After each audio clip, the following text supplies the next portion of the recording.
Hello मेरे प्यारे बच्चों, कैसे आप सभी। आई होप सब बहुत बढ़िया अच्छे से पढ़ रहे होंगे। सांवरे के आशीर्वाद सब पे बना होगा और सब बहुत अच्छे से अपनी पढ़ाई कर रहे होंगे, परिवार में भी सब सकुशल होंगे।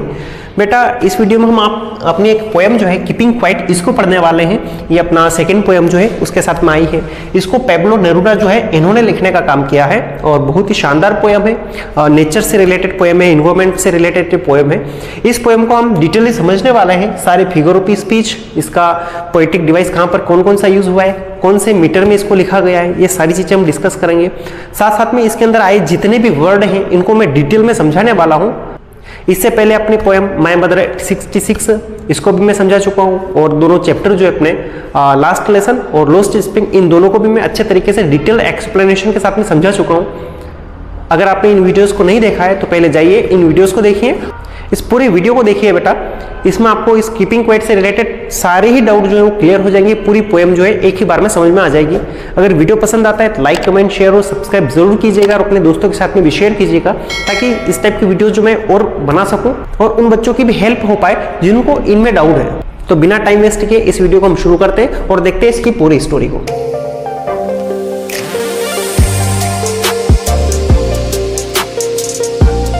चलिए अभी पोएम को स्टार्ट करने से पहले हम पोएट के बारे में देख लेते हैं। कीपिंग क्वाइट जो इसको किसने लिखा है, तो पेब्लो नेरूदा जो है इन्होंने इस पोएम को लिखने का काम किया है। अब बेटा ये पोएम और ये पोएट जो है इनको याद करने का हर एक पोएम का मैं एक ट्रिक देता हूं। तो इसके लिए आप ये रखो याद कि पेब्लो चुप, ठीक है। तो ये आपका पेब्लो से हो जाएगा पेब्लो नेरूदा और चुप से हो जाएगा क्वाइट। क्वाइट मतलब कीपिंग क्वाइट पोएम हो जाएगी और पोएट कौन हो जाएंगे इसके, पेब्लो नेरूदा। इंपॉर्टेंट है बेटा, एक्सटेट में आता है या कहीं अगर एमसीक्यूज बनते हैं किसी बोर्ड में तो वहां पर भी ये पूछा जा सकता है। तो याद करने का सीधा सा तरीका क्या है कि पेब्लो चुप यानी पेब्लो नेरूदा ने इस पोएम को लिखा है और कीपिंग क्वाइट अपनी पोएम हो जाती है, ठीक है। अभी बात करते हैं ये पेब्लो नेरूदा जो है ये कहाँ के रहने वाले हैं बेटा, चिलियन राइटर है यानी चिली के रहने वाले हैं और इन्होंने लिखने का काम किया है। अच्छा, इनका शॉर्ट नेम जो है पेब्लो नेरूदा है। इनको फुल इनका नाम का जो पूरा नाम जो है ये है नेफ्ताली रिकार्डो रियस पासेल्सो करके इनको कहा जाता है। इतना बड़ा नाम कहीं से कहीं तक काम का नहीं है, लेकिन फिर भी माइंड में रहना चाहिए। हाँ, इनका नाम जो है बड़ा सा है और 3-4 वर्ड से मिलकर बना है, नेफ्ताली, रिकार्डो, रियस और बेस्टलो, ठीक है। ये इनका पूरा नाम है। बात करते हैं इनका जन्म कब होता है, तो बेटा ये 12 जुलाई 1904 को इनका जन्म होता है। कहाँ पर, चिली में जन्म होता है इनका।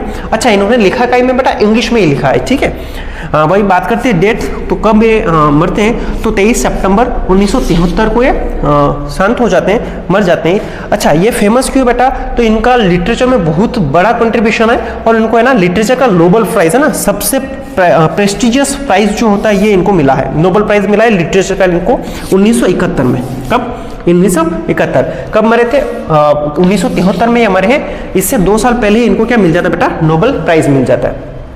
अच्छा, इन्होंने किस थीम के ऊपर अपनी पोएम्स को रखा है, यानी इनकी पोएम के अंदर हमें स्पेशली क्या दिखता है, तो ह्यूमनिज्म दिखता है, मतलब मानवतावादी विचारधाराओं के साथ में इन्होंने अपनी पोएम में लिखने का काम किया है। शांति प्रिय पोइट है बेटा, शांति के ऊपर, पीस के ऊपर, यानी विश्व में शांति स्थापित करना चाहते हैं, इसके ऊपर इन्होंने अपनी पोएम से लिखी है। लव को ये वैल्यू देते हैं और साथ साथ में नेचर से रिलेटेड पोएम से इन्होंने लिखने का काम किया है। और ये अपनी कीपिंग क्वाइट जो है ना बेटा, ये पोएम भी नेचर को डिपेंड करके और ये पीस जो है इसको डिपेंड करके इस पोएम को लिखने का काम किया। ये दोनों ही मेजर एलिमेंट है जिसके आसपास अपनी पूरी पोएम जो है घूमेगी।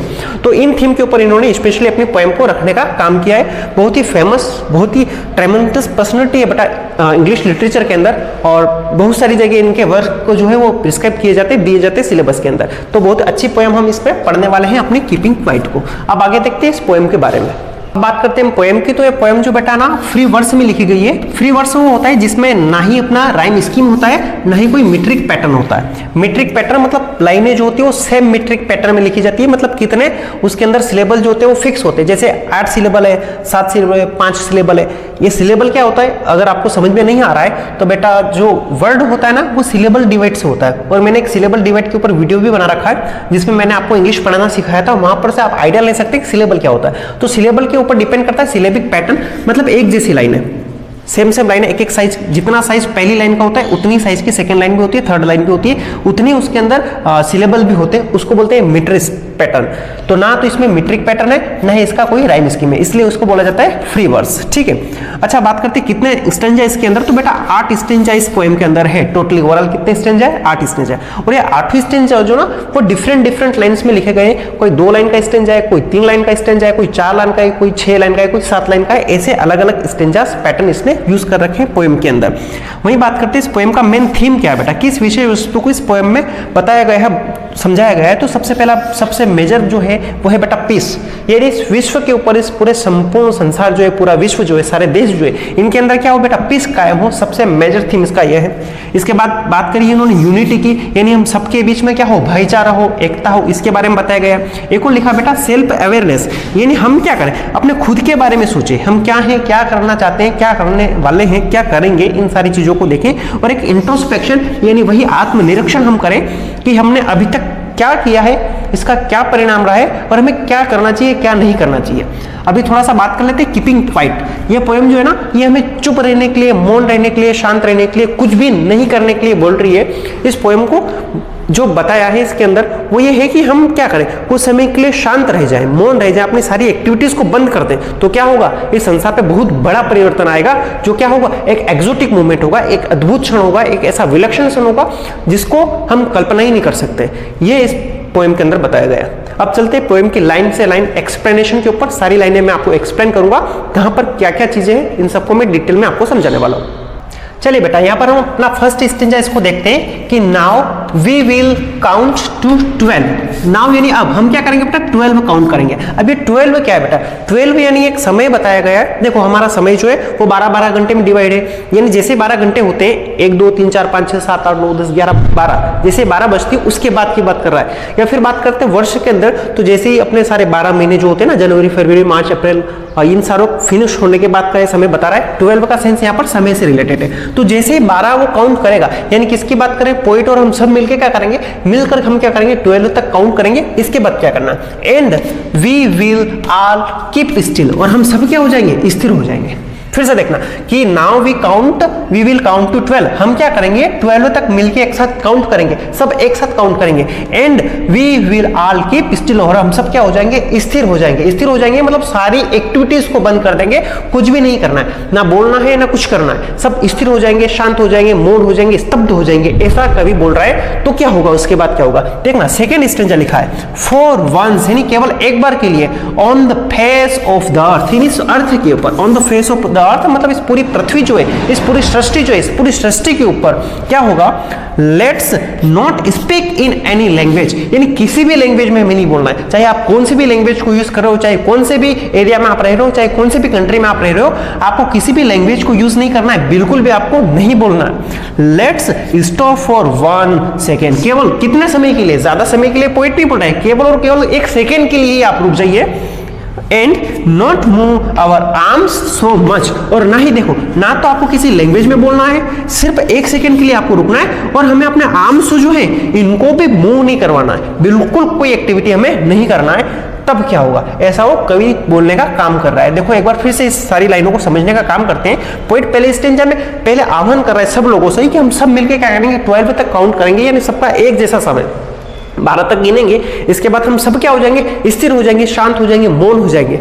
फिर क्या होगा, आगे लिखा है कि फॉर 1 सेकेंड, यानी केवल 1 सेकेंड के लिए इस अर्थ के ऊपर, इस सृष्टि के ऊपर, इस पूरे विश्व के ऊपर हमें क्या कर देना है, किसी भी लैंग्वेज में नहीं बोलना है, कोई भी एक्टिविटी हमें नहीं करना है, कोई आर्म्स हमें नहीं चलाना है। अब आर्म्स का मतलब यहाँ पर हथियार भी हो सकते हैं, और हमारे आर्म्स मतलब भुजाएं जो है ना, ये भी हो सकती है। दोनों को यहाँ पर बताया गया है, आर्म्स मतलब हथियार और आर्म्स मतलब भुजाएं। नहीं हमें कोई मैकेनिकल एक्टिविटी करनी है, नहीं कोई हमें फिजिकल एक्टिविटी करनी है, मशीनी काम भी नहीं करना है, शारीरिक रूप से भी हमें कोई काम नहीं करना है। 1 सेकेंड के लिए हमें क्या हो जाना है, स्थिर हो जाना है, शांत हो जाना है, चुप हो जाना है, मौन हो जाना है, स्तब्ध हो जाना है, कुछ भी नहीं करना है। ये 2 स्टेंजा आपको बताने का काम कर रहे हैं। अब हम चलेंगे नेक्स्ट वाले स्टेंजा में, लेकिन इससे पहले हम देख लेते हैं इन दोनों के अंदर जो फिगर ऑफ स्पीच जो आए हैं उनको। देखो यहां पर देखना, ये ऑलरेडी मैं फिगर ऑफ स्पीच के ऊपर एक वीडियो सेपरेट बना चुका हूं, आप प्लेलिस्ट में जाके मेरा फिगर ऑफ स्पीच से रिलेटेड वीडियो देख लीजिएगा। उसमें मैंने सारी फिगर ऑफ स्पीच को डिटेल में अच्छे से समझाया कि कब कौन सा फिगर ऑफ स्पीच होता है। बाकी मैं पोएम में भी आपको समझाने का काम कर रहा हूं। देखो सबसे पहले बात कर लेते हैं हम एलिट्रेशन की। क्या होता है, कंसोनेंट साउंड जो रिपीट होता है तो उसको बोलते हैं एलिट्रेशन। देखो वी विल लिख रखा है ना, ये डब्ल्यू जो है 2 बार रिपीट हो रहा है, यहां पर है अपना एलिट्रेशन। कौन सा फिगर ऑफ स्पीच है, एलिट्रेशन। ठीक है। इसी के जैसे वी विल, यहाँ पर भी ये W और ये W जो है ये रिपीट हो रहा है, इसको भी हम क्या बोलते हैं, एलिट्रेशन ही बोलते हैं। इसके जैसा एक और फिगर ऑफ स्पीच बनता है बेटा अपना रिपीटिशन। क्या होता है, रिपीटिशन। इसमें क्या होता है कि जब कोई लाइन होती है, एक लाइन या दो लाइन, उसमें कोई वर्ड वैसे के वैसे रिपीट होते हैं तो उसको बोलते हैं रिपीटिशन। देखो विल भी रिपीट हो रहा है, ये पूरा का पूरा वर्ड जो है ये पूरा का पूरा रिपीट हो रहा है, तो इन दोनों को हम रिपीटिशन भी बोल सकते हैं। वहां पर ऑप्शन में दोनों नहीं देगा आपको, एलिट्रेशन और रिपीटिशन नहीं देगा, या तो एलिट्रेशन देगा या रिपीटिशन देगा। तो आप समझ जाना क्या है यहाँ पर मामला। अगला देखते हैं, इसके बाद फिर लिखा है यहाँ पर कि फेस ऑफ द अर्थ। यहाँ पर भी एक फिगर ऑफ स्पीच यूज किया गया है बेटा, यहाँ पर अपना मेटाफोर है, ठीक है। यहाँ पर अपना मेटाफोर फिगर ऑफ स्पीच ये बताया गया है। और इसके अलावा एक और फिगर ऑफ स्पीच इसी के अंदर है बेटा, फेस ऑफ अर्थ, यानी अर्थ जो है इसका कोई फेस नहीं होता है, तो यहाँ पर पर्सोनिफिकेशन यानी फेस जो है किसका होता है, इंसानों का होता है ना। ये ह्यूमन एट्रीब्यूट जो है वो किसको दे दिया गया बेटा, अर्थ को दे दिया गया। तो यहाँ पर अपना एक और फिगर ऑफ स्पीच पर्सोनिफिकेशन ये भी हो जाएगा, ठीक है। तो यहाँ पर इसी वर्ड में दोनों फिगर ऑफ स्पीच यूज किए गए। फेस ऑफ द अर्थ जैसे होता है ना, camel is the sheep of desert, इन शीप और डेजर्ट इनको कंपेयर करने का काम किया था, तो सेम फंडा यहाँ पर फेस इंसान को और अर्थ से कंपेयर करने का काम किया, तो मेटाफोर भी बन रहा है और साथ साथ में फेस को अर्थ के साथ में एट्रीब्यूट दे दिया गया, तो पर्सोनिफिकेशन फिगर ऑफ स्पीच भी यहाँ पर हो जाएगा। अच्छा अगला फिगर ऑफ स्पीच देखिए यहाँ बेटा, यहाँ पर लेट से लिख रखा है, यहाँ पर भी लेट से लिख रखा है। मैंने बताया था कि कोई वर्ड अगर किसी लाइन के स्टार्ट में हो और दो लाइनों में या तीन लाइनों में वैसा का वैसा आए तो उसको एनाफोरा बोलते हैं। तो यहाँ पर लेट से ये डिट्टो डिट्टो वर्ड रिपीट हुए तो इसको बोलेंगे एनोफेरा, ठीक है। इसके अलावा इसमें और भी फिगर ऑफ स्पीच देखते हैं, तो यहां पर बेटा ये लिख रखा है स्टॉप और यहां पर लिखा सेकंड, तो ये स जो साउंड इसका रिपीटेशन हो रहा है, तो यहां पर भी क्या हो जाएगा बेटा, अपना एलिट्रेशन हो जाएगा। वहीं बात करते हैं एक और फिगर ऑफ स्पीच, इसको बोलते हैं पन। क्या बोलते हैं, पन। यानी कोई एक शब्द होता है, उस शब्द के दो मीनिंग निकलते हैं, तो वहां पर अपना फिगर ऑफ स्पीच हो जाता है बेटा पन। क्या होता है, देखो आर्म्स, यहां पर मैंने बताया ना, एक आर्म्स मतलब क्या होते हैं बेटा, अपने हैंड भी होते हैं, और एक आर्म्स मतलब हथियार है ना, वेपन्स, ये भी होते हैं। तो ये दो वर्ड यहाँ पर यूज किए गए हैं, मतलब आर्म्स के लिए दो यूज किए गए हैं, एक तो हैंड को भी और एक वेपन को भी। एक ही वर्ड जो दो अलग अलग सेंस देता है उसको बोलते हैं पन फिगर ऑफ स्पीच। तो ये भी अपना यहाँ पर है। इन दो स्टेंजा में जो फिगर ऑफ स्पीच आए थे, ऑलमोस्ट सारे फिगर ऑफ स्पीच मैंने इसमें बता दिए। अब चलते हैं नेक्स्ट स्टेंजा पर। चलिए इसके बाद अपना तीसरा और चौथा स्टेंजा इसको देख लेते हैं। यहाँ लिखा है जो इसके बाद की स्टोरी में है कि it would be an exotic movement, यानी यह क्या होगा, एक एक्सोटिक मूवमेंट होगा। कौन सा वाला, कि वो जो ऊपर की बात कही है ना उसने, वो सारी चीजें अगर होगी तो ये क्या होगा, एक एक्सोटिक मूवमेंट होगा। कि हम क्या करेंगे, किसी भी लैंग्वेज में नहीं बोलेंगे, हमारे आर्म्स को भी हम बंद कर देंगे, सारी एक्टिविटीज को हम बंद कर देंगे, तो ये एक्सोटिक मूवमेंट होगा। एक्सोटिक का मतलब होता है अद्भुत, अद्भुत है ना, अद्भुत, विलक्षण क्षण जिसको बोलते हैं ना, वो होगा। यानी अगर ऐसा सृष्टि के ऊपर हुआ कि सारी एक्टिविटीज अगर हम बंद कर देंगे तो वो एक्सोटिक मूवमेंट होगा। विदाउट रश, अच्छा वो कैसा होगा, विदाउट रश यानी बिना किसी भागदौड़ का होगा। विदाउट इंजन्स, ना हम क्या करेंगे, इंजन्स को चलाएंगे, यानी सारी मशीन से जो है क्या कर देंगे, हम बंद कर देंगे, किसी को हम यूज नहीं करेंगे। We would all be together, अगर ऐसा होगा तो हम सब क्या हो जाएंगे बेटा, टुगेदर हो जाएंगे, सब एक साथ हो जाएंगे, एक जैसा काम करेंगे, सब एक हो जाएंगे, हम सब में भाईचारा बढ़ जाएगा।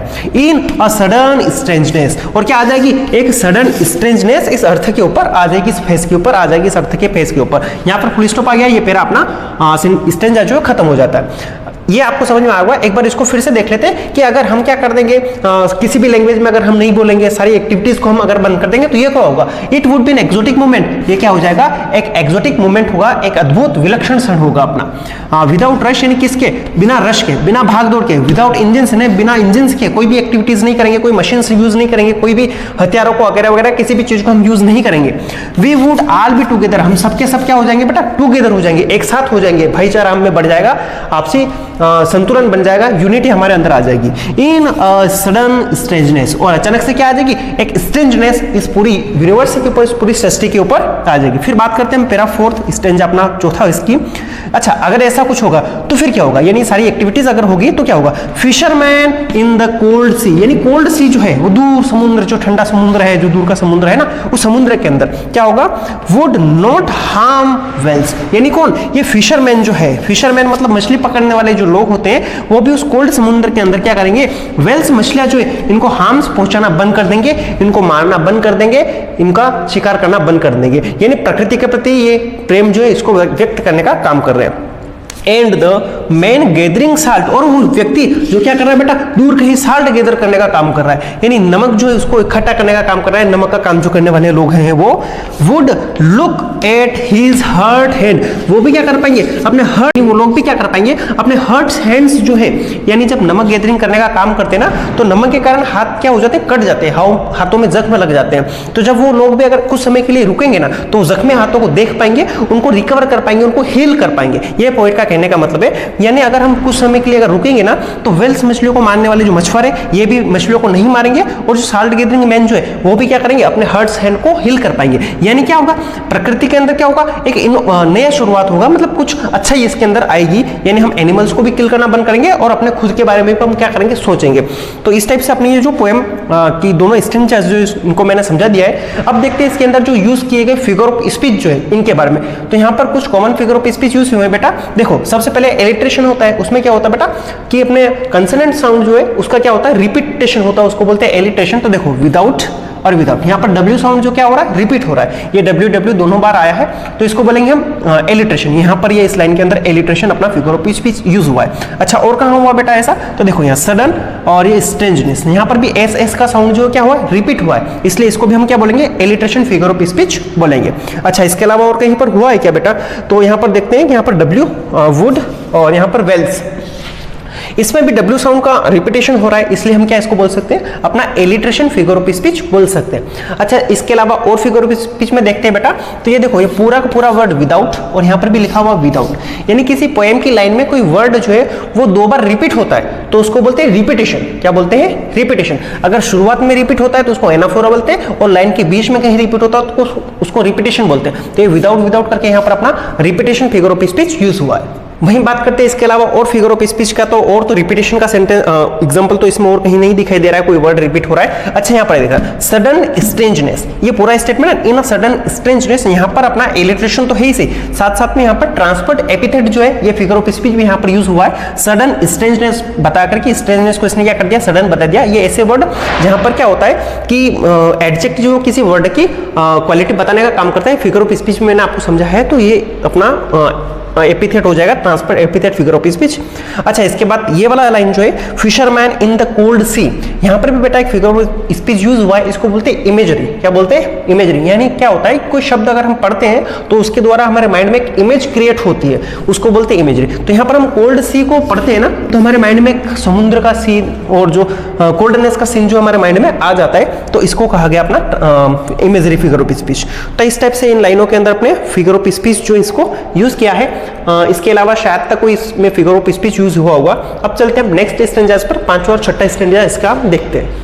चलिए इसके बाद बात करते हैं हम छठे वाले स्टेंजास की। इसमें लिखा है कि दोज हु प्रिपेयर, यानी वो जो प्रिपेयर रेडी बैठे, तैयार बैठे ग्रीन वॉर्स के लिए, यानी गाय के लिए युद्ध करने के लिए बैठे, किसके साथ में, ग्रीनरी के साथ में। ग्रीनरी मतलब इस प्रकृति के साथ में, इस हरियाली के साथ में, इस हरियाली को नुकसान पहुंचाने का काम कर रहे, प्लांटिंग को, फॉरेस्ट को, इनको डिस्ट्रॉय करने का जो काम कर रहे, उन लोगों की बात कर रहे हैं कि दोज वो जो क्या है तैयार बैठे हुए गाय के लिए, युद्ध के लिए, किसके साथ में, ग्रीन के साथ में। अच्छा वॉर विथ गैस, और जो गैस के साथ में युद्ध करने के लिए रेडी है, मतलब गैसों को यूज करके इस प्रकृति में नुकसान पहुंचाने का काम करने वाले जो लोग हैं उनकी बात कर रहे हैं। एंड वॉर विथ फायर्स, और जो फायर के द्वारा इस प्रकृति को हार्म पहुंचाने का काम कर रहे हैं, मानवता को नुकसान पहुंचाने का काम कर रहे हैं, उन लोगों की पोइट यहाँ पर बात कर रहे हैं। हाँ, फायर का मतलब यहाँ पर हो जाएगा बमबारी करके, एटम बम से गिराना है ना, मिसाइल्स लॉन्च करके कहीं दूसरी कंट्रीज को या लोगों को नुकसान करना है, प्रकृति को नुकसान करने के लिए।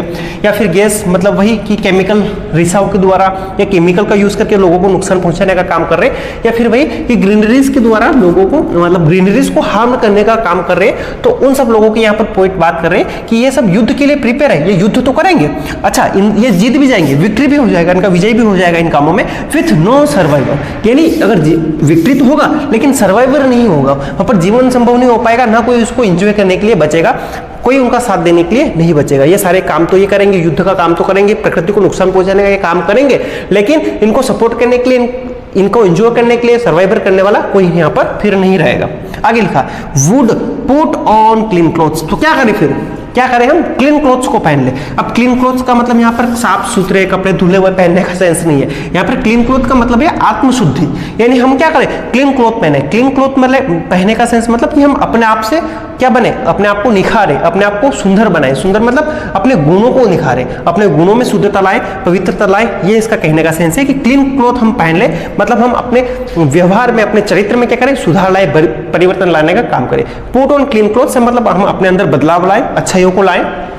And walk about with their brothers, और क्या करें, अपने भाइयों के साथ में, अपने जो भाईचारे के साथ में सब एक दूसरे से मिलजुल के रह के आगे बढ़ने का काम करें। इन द शेड, यानी शेड में, इस छांव में, ये जो समय, इस समय के अंदर डूइंग नथिंग, कुछ नहीं करना है, ये कोई एक्टिविटी नहीं करना है, सारे काम बंद कर देना है। ये सब करोगे आप तो विपरीत हो जाएगी, लेकिन सर्वाइवर करने वाला कोई नहीं बचेगा आपके लिए, ठीक है, ये कहने का मतलब। तो क्या करें, क्लीन क्लॉथ पहने, मतलब मन की शुद्धता लाए, प्योरिटी हम अपने अंदर लाए। हम अपने जो द्वेष भाव है, ईर्ष्या है, जलन है ना, ये सब चीजें हम क्या करते हैं, अपने आप से हटा के एक नई शुरुआत हम करें। And walk about with their brothers, और क्या करें, हम अपने भाइयों के साथ में चलने का, उनका साथ देने का, उनका सहयोग करने का, उनका सपोर्ट करने का काम करेंगे। In the shade doing nothing, आपको शेड में बैठे रहना है, छांव में बैठे रहना है, निष्क्रिय होकर बैठे रहना है। डूइंग नथिंग, कुछ भी नहीं करना है, कोई एक्टिविटी आपको नहीं करना है। ये पोइट कहने जा रहा है इन लाइनों के अंदर। अभी बात करते हैं इसके अंदर कौन सा फिगर ऑफ स्पीच यूज किया है, तो उसको देखते हैं। बेटा ये जो लाइन है कि would put on clean clothes, इसमें अपना फिगर ऑफ स्पीच यूज किया है बेटा, इसने मेटाफोर। कौन सा फिगर ऑफ स्पीच है, मेटाफोर, ठीक है, यहाँ लिख लेना आप। ये फिगर ऑफ स्पीच यहाँ पर यूज किया गया है। बाकी इनके अंदर और भी फिगर ऑफ स्पीच में देख लो, यहाँ पर विथ और यहाँ पर क्या हो जाएगा बेटा, अभी बता चुका हूँ मैं, ठीक है। हूँ आ गया यहाँ पर वो आ गया ना, डब्ल्यू साउंड रिपीट हो रहा है यहाँ पर, ठीक है। यहाँ पर ये डब्ल्यू फिर से आया था, है ना, तो ये रिपीटेशन हो रहा है बेटा, कंसोनेंट साउंड का ये हो जाएगा अपना एलिट्रेशन। अच्छा, कोई वर्ड रिपीट हो रहा हो तो वहां पर हो जाएगा अपना रिपीटेशन। जैसे ये विथ और ये विथ रिपीट हो रहा है, ये रिपीटेशन फिगर ऑफ स्पीच भी हो जाएगा। अच्छा, इसके अलावा कोई और स्पेशल फिगर ऑफ स्पीच यहाँ पर नहीं आया है। अब चलते हैं सेकंड अपना 7th वाला स्टेंजा और आगे वाले स्टेंजा। चलिए, इसके बाद सबसे बड़ा स्टेंजा इस पोएम का, और थोड़ा सा डिफिकल्ट भी है नीचे से जाके, तो इसको मैं बहुत आसान तरीके से आपको समझाता हूँ। देखो, पहली लाइन लिखिए कि what I want should not be confused, यानी जो मैं चाह रहा हूँ, जो मैं आपको बोल रहा हूँ ना कि आपको साइलेंट हो जाना है, कुछ भी एक्टिविटीज नहीं करना है, इसका मतलब मैं आपको कंफ्यूज नहीं कर रहा हूँ, मैं आपको रियलिटी बता रहा हूँ, जो वास्तविकता है वो बता रहा हूँ। कोई कंफ्यूजन मैं आपके अंदर क्रिएट करने का काम नहीं कर रहा हूँ। विथ टोटल इनएक्टिविटी, यहाँ पर फुल स्टॉप आ गया बेटा, यानी यहाँ तक की बात सेम है। ये क्या बोल रहा है कि व्हाट आई वांट, जो मैं चाहता हूँ, शुड नॉट बी कंफ्यूज्ड, मैं आपको कंफ्यूज नहीं करना चाहता विद टोटल इनएक्टिविटी, यानी मैं बोल रहा हूं ना आपको टोटल इनएक्टिविटी करनी है, तो ये टोटल इनएक्टिविटी के द्वारा मैं आपको कंफ्यूज नहीं करना चाहता, मैं आपको कंफ्यूज नहीं कर रहा हूं ना करना चाहता हूं। फिर अगले लाइन में लिखा है कि life is what it is about, यानी जीवन जो है वो उसी से रिलेटेड है। मतलब जीवन का मतलब क्या है, कार्यशील रहना, प्रयत्नशील रहना, प्रगतिशील रहना, हमेशा चलते रहना, जीवन का मतलब वही है। मैं आपको कंफ्यूज नहीं कर रहा हूं कि टोटल इनएक्टिविटी के द्वारा हम क्या हो जाएंगे, बिल्कुल निष्क्रिय हो जाएंगे, शांत हो जाएंगे, चुप हो जाएंगे, मौन हो जाएंगे, कोई काम नहीं करेंगे, ऐसा मैं नहीं कह रहा हूं। लाइफ तो वही है जिसके बारे में है, ये लाइफ जो शब्द है ना, जिसका मतलब सेंस क्या होता है कि जीवंतता, एक प्रयत्नशीलता, एक कृतज्ञता, एक कार्यरतता, यही होता है लाइफ का मतलब। फिर आगे लिखा है I want no truck with death, यानी मैं नहीं चाहता कि आप क्या करो, ट्रक विद डेथ, यानी मृत्यु का सामना करो, आपको मृत्यु आ जाए, आप मृत्यु के समान हो जाओ, ये मैं नहीं चाहता। लाइफ वही है, आप जिंदा रहो, आप प्रयत्नशील रहो, आप प्रयत्नशील रहो, कार्य करते रहो, यही मैं चाहता हूं। आगे लिखा है if we were not so single minded, अगर हम सिंगल माइंडेड नहीं है, सिर्फ जो कहा जाए वही सोचने वाले अगर व्यक्ति नहीं है। सिंगल माइंडेड का मतलब क्या होता है कि सिर्फ एक ही सोच रखना माइंड में।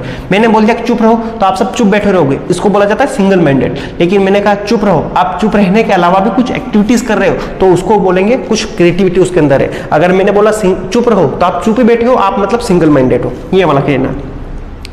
देखना कि if we were not single minded, अगर हम सिंगल माइंडेड नहीं है तो about keeping our life moving, तो हमें क्या करते रहना है, अपनी लाइफ को मूविंग करवाते रहना है। इस स्टिलनेस में भी, इस शांति में भी, इस निष्क्रियता में भी, इनएक्टिविटी में भी हमें अपनी लाइफ को क्या करवाते रहना है, मूव ऑन करवाते रहना है। एंड फॉर वंस, और एक बार के लिए, कुड डू नथिंग, कुछ नहीं करना है, हमें अपनी लाइफ को मूव करवाते रहना है। और एक समय के लिए, जो एक समय आएगा जब हम काउंट करेंगे 12 तक, उस समय के लिए हमें डूइंग नथिंग मतलब कुछ भी नहीं करना है। परहैप्स, शायद तक, अ ह्यूज साइलेंस, शायद तक क्या होगी, वो समय एक बहुत ही बड़ा साइलेंस होगा, पूरी सृष्टि के ऊपर शांति शांति होगी, निष्क्रियता ही होगी, कोई एक्टिविटीज नहीं होगी। माइट, ये क्या कर सकेगी, ये साइलेंस जो है ये इंटरप्ट करने का काम करेगी, बाधित करने का काम करेगी। दीज सैडनेस, यानी सैडनेस को, और ये सैडनेस कौन सी वाली, जो नीचे इन दोनों लाइनों में लिखी है ना, इस सैडनेस को बाधित, इसको प्रभावित इसको दूर करने का काम ये शांति करेगी, ये जो साइलेंस जो है करेगी। लिखा है माइट इंटरप्ट दिस सैडनेस, वो क्या करेगी, सैडनेस को इंटरप्ट करने का काम करेगी। Of never understanding our self, कौन सा दुख है बेटा अपने, सैडनेस कौन सा है कि नेवर अंडरस्टैंडिंग अवर सेल्फ, हमने अपने आप को ही नहीं समझा है, हमने अपने आप को ही नहीं समझा है। इस वाले दुख को इंटरप्ट करने का काम ये क्या करेगी, ये साइलेंस जो ये करेगी, ये शांति जो आएगी ना, हम एक सेकंड के लिए सारी एक्टिविटीज बंद कर देंगे, हमें अपनी लाइफ को तो मूव करवाते रहना है। इन लाइनों को मैं एक बार और समझाऊंगा, लेकिन अभी थोड़ा सा रफ आइडिया आपको मैं दे रहा हूं, फिर डबल में हम अच्छे से समझ लेंगे इसको। तो क्या करेगी ये साइलेंस जो है ना, ये इंटरप्ट करने का काम करेगी सैडनेस को, और किस सैडनेस को, अंडरस्टैंडिंग अवर सेल्फ, हम अपने आप को ही नहीं समझ पाते, इस सैडनेस को इंटरप्ट करने का काम करेगी। एंड थ्रेटनिंग, और उस डर को भी क्या करेगी ये इंटरप्ट करने का काम करेगी, अवर सेल्फ विथ डेथ, यानी हम मृत्यु के भय से डरते हैं ना, उस डर को भी ये इंटरप्ट करने का, बाधित करने का काम ये सैडनेस करेगी। इन लाइनों को एक बार फिर से पढ़ती करते हैं, क्योंकि अभी एक बार में आपको समझ में नहीं आया होगा, और ये डिफिकल्ट लाइन है थोड़ी सी ना, इनका सेंस थोड़ा सा समझने की कोशिश करते हैं एक बार फिर से। देखिए इसमें लिखा है कि व्हाट आई वांट, यानी जो मैं चाहता हूं। पोइट क्या चाह रहा है, आपको निष्क्रिय हो जाना है, शांत रहना है, कुछ भी नहीं करना है। तो what I want should not be confuse, यानी जो मैं चाहता हूं ये आपको कंफ्यूज करने के लिए नहीं बोल रहा हूं, ये आपको कंफ्यूज करना नहीं चाहता हूं। विथ टोटल इनएक्टिविटी, यानी मैं बोल रहा हूं ना कि आपको टोटल इनएक्टिव हो जाना है, तो इस इनएक्टिविटी के द्वारा मैं आपको कंफ्यूज करना नहीं चाहता हूं। तो फिर क्या चाहता है पोइट, लिखा है कि लाइफ इज व्हाट, यानी जीवन वही है, इट इज अबाउट, जिसके बारे में कहा जाता है। यानी जीवन के बारे में क्या कहा जाता है, जीवन के बारे में कहा जाता है कि हम हमेशा प्रयत्नशील रहे, कार्य करते रहे, आगे बढ़ते रहे। तो जीवन वही है, हमें आगे बढ़ते रहना, हमें कुछ ना कुछ नया करते रहना। आई वॉन्ट, मैं चाहता हूं, नो ट्रक विद डेथ, यानी मैं नहीं चाहता हूं, नो ट्रक का मतलब नहीं चाहता हूं, देखो आई वॉन्ट नो, यानी मैं नहीं चाहता हूं, ट्रक विद डेथ, यानी हम क्या करें, मृत्यु का सामना करें, यानी हमें मृत्यु आ जाए या हम मृत्यु के समान हो जाए, निष्क्रिय हो जाए, ये मैं नहीं चाहता। इफ, यदि we were not so single minded, अगर हम सिंगल माइंडेड नहीं है, अगर हम दोहरी सोच रखते, मतलब एक व्यक्ति ने जो कहा वो काम तो हम कर ही रहे, साथ साथ में कुछ और नया सोच रहे हैं, ये कहने का सेंस है कि if we were not so single minded, अगर हम सिंगल माइंडेड नहीं है अबाउट कीपिंग यानी कीपिंग के बारे में, कीपिंग क्वाइट के बारे में, यहां समझ लेना क्वाइट वर्ड में लिखा है, मतलब क्वाइट यहां पर है। If we were not so single minded about keeping, यानी शांत रहने के बारे में अगर हम सिंगल माइंडेड नहीं है, तो हमें क्या करना है, अवर लाइफ मूविंग, यानी हमें अपने जीवन को क्या करते रहना है, चलाते रहना है। अब यहाँ का सेंस क्या है, ये कैसे बोल रहा है कि हम शांत बैठेंगे जीवन को चलाएंगे, इसका मतलब यूं है कि अगर हम शांत बैठे हैं एक सेकंड के लिए, कुछ समय के लिए, तो हम क्या करेंगे, एक्टिविटीज तो बंद कर देंगे, लेकिन अपने माइंड को सोचते रहेंगे हम आगे के बारे में, अपने फ्यूचर के बारे में, हम अपने फ्यूचर के आने वाले टास्क को अच्छे से समझ पाएंगे, अपने आने वाले जो कर्तव्य है उनको अच्छे से समझ पाएंगे, हम अपने जीवन को विकास की ओर ले जा पाएंगे, ये कहने का मतलब है। अगर हम एक सेकंड के लिए क्या कर रहे हैं, शांत बैठ रहे हैं, तो हम क्या करेंगे, इंट्रोस्पेक्शन करेंगे, आत्मनिरीक्षण करेंगे कि हम में कहां कमी है, हम कहां सुधार कर सकते हैं, कहां अच्छा कर सकते हैं, कहां से हम आगे बढ़ सकते हैं, ये कहने का मतलब है। हम शांत तो रहेंगे लेकिन लाइफ को मूविंग करवाते हमें रहना है। फिर आगे लिखा है एंड फॉर वंस, और केवल एक बार के लिए, and for once could do nothing, केवल एक बार के लिए, जो 12 घंटे होंगे, उसके बाद जो 12 महीने होंगे, उसके बाद जो 12 का एक आंकड़ा है, इसने काउंटिंग बताई पोइट ने, उसके बाद and once could do nothing, हमें कुछ नहीं करना है, परहैप्स शायद तक, अगर हम कुछ नहीं करेंगे उस 12 काउंटिंग के बाद, तो परहैप्स अ ह्यूज साइलेंस, शायद तक क्या होगा, वो समय एक बहुत ही बड़ा साइलेंस होगा, इस पूरी सृष्टि के ऊपर शांति शांति छा जाएगी। माइट, जो कि क्या कर सकती है, इंटरप्ट कर सकती है, पर बाधित कर सकती है, हटा सकती है, खत्म कर सकती है, इसका मतलब इंटरप्ट लिखा है। कुड इंटरप्ट दीज सैडनेस, वो क्या कर सकता है, इस सैडनेस को भी खत्म कर सकता है, ये जो शांति है ना, इस सैडनेस को भी खत्म कर सकती है। और सैडनेस कौन सी वाली, ये नीचे जो 2 लाइनों में लिखी है, इस वाली सैडनेस को भी ये शांति क्या कर सकती है, खत्म कर सकती है। कौन सी वाली, ऑफ नेवर अंडरस्टैंडिंग अवरसेल्फ, कि हमने अपने आप को ही नहीं समझा है, इस वाले दुख को भी ये शांति क्या कर सकती है, खत्म कर सकती है। अगर हम शांत बैठेंगे तो हम अपने आप के बारे में सोच पाएंगे। खत्म हो गया। अगला लिखा and threatening ourself with death, और जो हम अपने आप को डराए रखते हैं ना मृत्यु के बारे में, क्या पता कहीं मर जाए हम, क्या पता कहीं मर जाए, हमारे सारे काम रह जाएंगे, हमारा ये करना बाकी रह जाएगा, हमारा ये करना रह जाएगा, तो वो डर भी क्या हो पाएगा, खत्म हो पाएगा। हम इन सारे डरों से क्या हो पाएंगे, उभर पाएंगे। तो इस टाइप से अपना स्टेंजा मैंने अच्छी तरीके से आपको समझा दिया, और सबसे डिफिकल्ट स्टेंजा भी यही है, हो सकता है आपके एक्सपेक्ट में आ जाए, तो इसमें से एक भी नंबर आपका नहीं कटना चाहिए। अब चलते हैं लास्ट के स्टेंजास के ऊपर। इसके बाद लास्ट के दोनों स्टेंजास देखते हैं कि perhaps the earth can teach us, यानी परहैप्स शायद तक, यानी ये सारी स्टोरी जो बताइए, इसके बाद बता रहे पोइट कि perhaps the earth can teach us, यानी अर्थ जो है हमें क्या कर सकती है, सिखा सकती है। As when everything seems dead, कि जैसे सब कुछ क्या हो जाएगा, मृत्यु के समान हो जाएगा, एंड लेटर, और उसके बाद में क्या होगा, प्रूव्स टू बी अलाइव, यानी प्रकृति हमें सिखाती है। देखो प्रकृति पे क्या होता है, मौसम परिवर्तन होते हैं, है ना, और प्रकृति पे क्या होते हैं, बहुत सारी चीजें ऐसी होती है जो डिस्ट्रॉय हो जाती है, इसके बाद फिर से पुनः शुरुआत होती है। प्रकृति के अंदर बारिश खत्म हो जाती है, पूरा सीजन चला जाता है, इसके बाद फिर अगले साल सीजन आ जाता है बारिश का, है ना, ये कहने का मतलब है।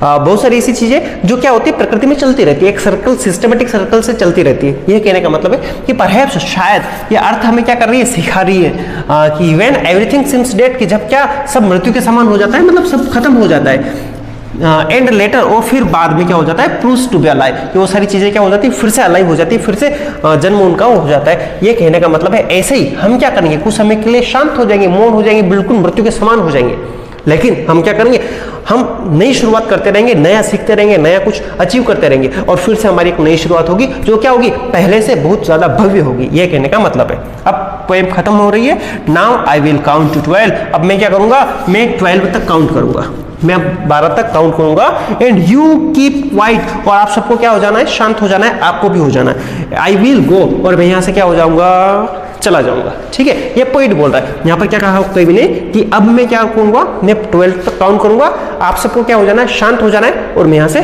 चला जाऊंगा। और ये सारी शिक्षा हमें दे के जा रहे हैं पोइट कि हमें क्या करना है, जब हम 12 तक काउंट करेंगे उसके बाद आपको क्या करना है, वो पूरा पोएम में आपको बता दिया है।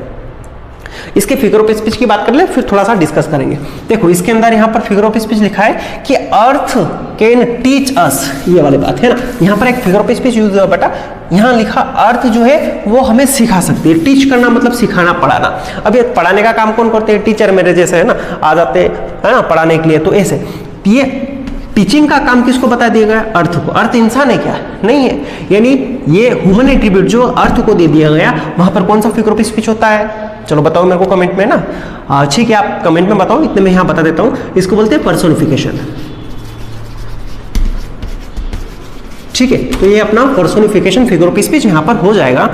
वहीं बात करें इसके अलावा और एक और फिगर ऑफ स्पीच यहाँ पर बहुत बड़े वर्ड में देखना, आप देखना यहाँ पर क्या लिख रखा है बेटा, डेड, यहाँ पर क्या लिख रखा है, अलग। ये दोनों अपोजिट वर्ड है ना, और ये दो अलग अलग लाइनों में आए हुए, यानी जब दो अपोजिट वर्ड या दो अपोजिट आइडियाज जो है वो डिफरेंट सेंटेंस में आते हैं तो उसको बोलते हैं हम बेटा एंटीथेसिस। क्या बोलते हैं, एंटीथेसिस। तो यहाँ पर ये अपना एंटीथेसिस का भी एग्जांपल है। सारे फिगर ऑफ स्पीच इसके ऊपर सेपरेट में एक वीडियो बना चुका हूं। अगर आपको फिगर ऑफ स्पीच समझ में नहीं आ रही, कहीं पर कोई डाउट है तो आप फिगर ऑफ स्पीच का पूरा वीडियोस देख लेना।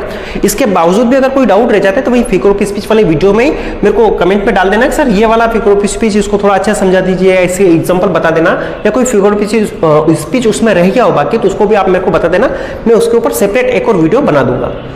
चलिए, तो लगभग अपना पूरा पोएम जो है फिनिश हो गया है। पूरे पोएम को मैंने अच्छे से समझाने का कोशिश किया, प्रयास किया, पूरा मेरी साइड से मैंने बहुत अच्छे तरीके से इसको डील किया है। अब देखते हैं आपको कितना समझ में आया। इस पूरे वीडियो को देखने के बाद अगर आपको पूरा पोएम जो है समझ में आ गया है, line to line, word to word अच्छे से आपको अगर समझ में आया है तो कमेंट सेक्शन में ज़रूर बताना मेरे को, हाँ अच्छी तरीके से मैंने इसको समझा पाया हूँ। इसको लाइक करना, अपने दोस्तों के साथ में शेयर करना, ताकि ज़्यादा से ज़्यादा बच्चों तक इस टाइप की वीडियोस पहुंच पाए और थोड़ा सा आपकी तरफ से मेरे को भी सपोर्ट हो पाए, गुरु दक्षिणा मिल पाए ना मेरे को, और उन बच्चों का भी हेल्प हो पाए जिनको इनमें डाउट है। मिलते हैं नेक्स्ट वीडियो लेक्चर में। इसी प्रकार से नए टॉपिक को हम पढ़ेंगे, नए चैप्टर को हम पढ़ेंगे अच्छे से। मैं उसको एग्जाम ओरिएंटेड की पॉइंट के साथ में जो एग्जाम में पूछा जाता है उन सारी चीज़ों को मैं अच्छे से समझा दूंगा। तब तक पढ़ते रहिए, हंसते रहिए, मुस्कुराते रहिए। सांवरे सेठ की आशीर्वाद कृपा आप सब पर बनी रहे और आप बहुत अच्छे परसेंटेज अचीव करें इस साल। के साथ इस वीडियो को हम करते हैं यहीं फिनिश। मिलते हैं नेक्स्ट वीडियो में, तब तक के लिए जय हिंद जय भारत।